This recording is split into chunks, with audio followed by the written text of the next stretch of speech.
Assalamualaikum warahmatullahi wabarakatuh. Sahabat fillah yang dirahmati Allah Ta'ala, sholat begitu penting dalam setiap ibadah kita. Karena seperti yang diingatkan oleh Rasulullah dalam sabdanya, sesungguhnya amal hamba yang pertama kali akan dihisab pada hari kiamat adalah sholatnya. Apabila sholatnya baik, dia akan mendapatkan keberuntungan dan keselamatan. Apabila sholatnya rusak, dia akan menyesal dan merugi. Jika ada yang kurang dari sholat wajibnya, Allah Subhanahu wa Ta'ala mengatakan, lihatlah, apakah pada hamba tersebut memiliki amalan sholat sunnah? Maka sholat sunnah tersebut akan menyempurnakan sholat wajibnya yang kurang. Begitu juga amalan lainnya. Seperti itu. Hadis riwayat Tirmizi.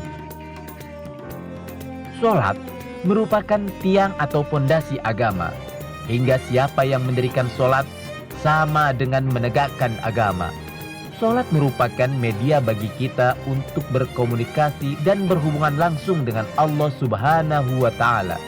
Hingga ada yang mengatakan sebuah hadis, sholat itu mi'rajnya orang mukmin.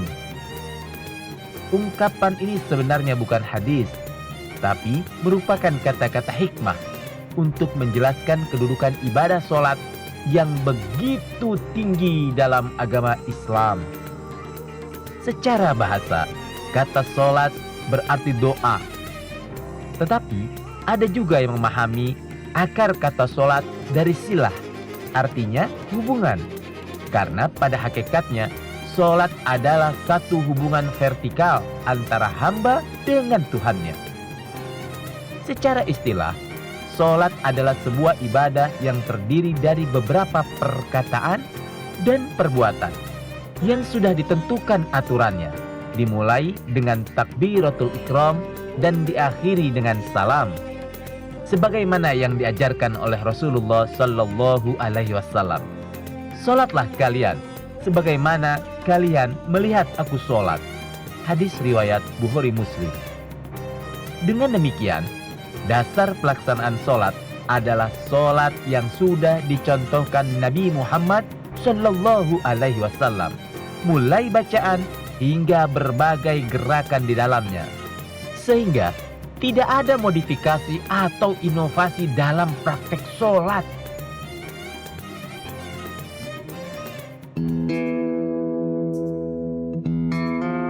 Menurut para ahli sejarah, nomenklatur sholat berasal dari bahasa Aramaik yang derivasinya dari suku kata sod, lam, alif atau shola, artinya ruku atau merunduk. Kata sholat menjadi bahasa Arab melalui jalur ahli kitab. Sebelum Muhammad diutus menjadi rasul dan penutup para nabi, saat itu umat Yahudi menggunakan kata salutah yang artinya sinagog atau rumah ibadah kaum Yahudi. Bangsa Arab pada masa jahiliyah tidak mengenal istilah sholat, sementara kaum Yahudi dan Nasrani pada masa itu sudah mengenal ritual ibadah berupa gerakan ruku dan sujud, sebagaimana jejak peninggalan ajaran para nabi yang gerakannya mirip dengan sholat yang dipraktekkan umat Islam saat ini. Sahabat fillah, sholat yang pertama kali diperintahkan oleh Allah adalah sholat qiyamul lail atau yang biasa disebut tahajud. Selain diperintahkan dalam surat Al-Muzammil, juga disebut dalam hadis ini. Aisyah radhiyallahu anha mengenang sejarah sholat dengan mengawali pertanyaan, bukankah kalian membaca firman Allah, wahai orang yang berselimut? Syurarah menjawab, betul. Aisyah melanjutkan, Allah mewajibkan qiyamul lail pada awal surah ini. Kemudian Rasulullah dan para sahabatnya melaksanakan kewajiban tersebut selama 1 tahun.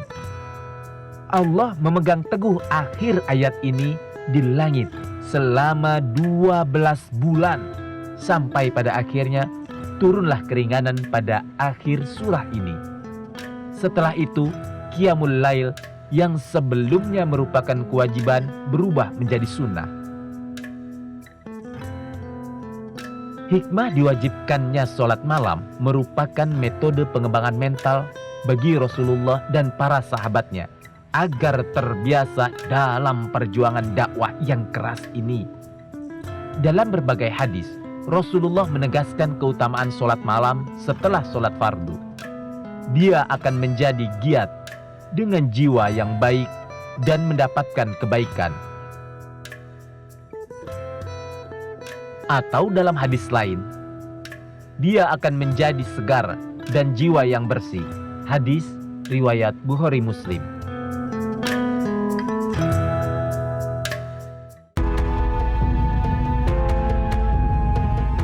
Sahabat fillah, Isra Mi'raj yang terjadi tahun ke-11 kenabian merupakan momentum perintah sholat 5 waktu. Pagi hari setelah peristiwa Isra Mi'raj, Allah mengutus malaikat Jibril untuk mengajari Rasulullah tentang waktu sholat dan tata cara pelaksanaannya. Malaikat Jibril langsung mengimami Rasulullah di Baitullah sebanyak 2 kali.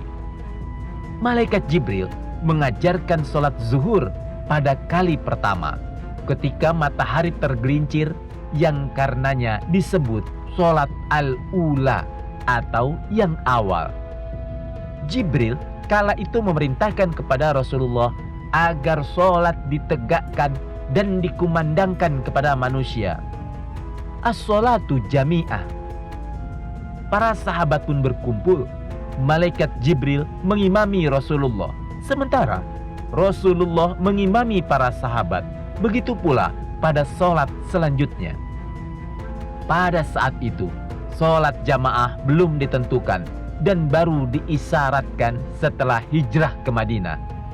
Hijrah ke Madinah juga menjadi titik tolak disyariatkannya sholat 5 waktu yang awalnya hanya 2 rakaat menjadi 4 rakaat.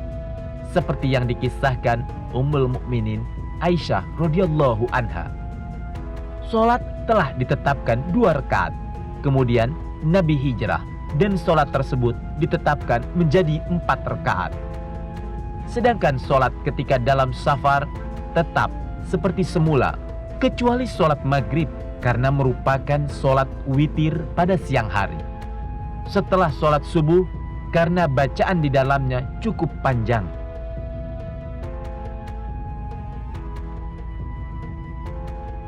Sholat yang diwajibkan dalam sehari dalam 5 waktu dengan bilangan rakaat yang sudah ditetapkan: sholat subuh 2 rakaat, sholat zuhur, sholat asar, isya berjumlah 4 rakaat, sedangkan sholat maghrib 3 rakaat. Sholat adalah simbol hubungan manusia dengan penciptanya. Sholat harus dikerjakan sebagai kewajiban agama, baik sendiri maupun berjamaah. Sholat merupakan media terdekat diri kepada Allah dan sarana memohon apa yang dibutuhkan seorang hamba dengan mensyukuri semua kasih sayang dan nikmat Allah.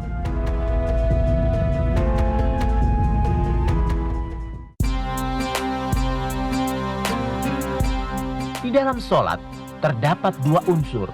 Pertama, syukur pada Allah serta memujanya dan mengagungkannya. Yang kedua, memohon kepada Allah yang Maha Kuasa. Sholat secara etimologis berarti doa, rahmat, dan istighfar. Makna sholat merupakan sebuah kewajiban ibadah yang di dalamnya terdapat ruku, sujud, gerakan-gerakan tertentu, dan kaidah-kaidah ruku lainnya, sebagaimana dicontohkan oleh Rasulullah.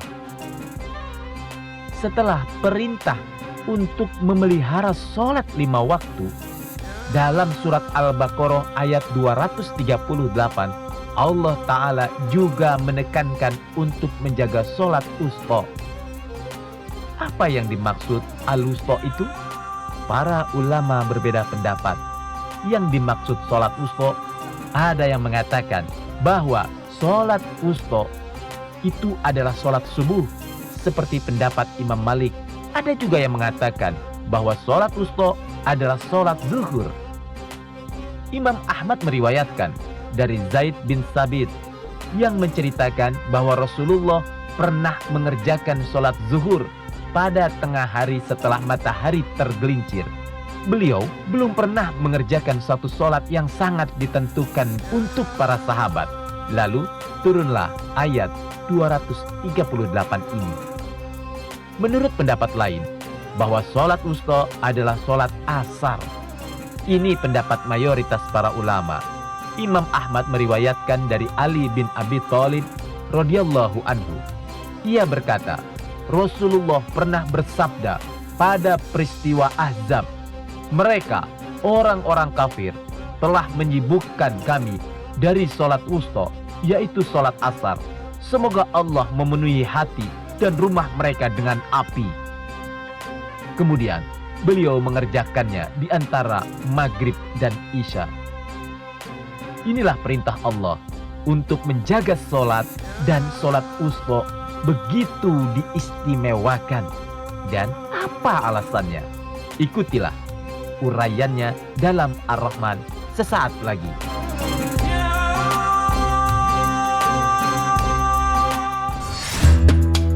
Para ulama banyak mengajarkan kepada kita kiat untuk meraih khusyuk, antara lain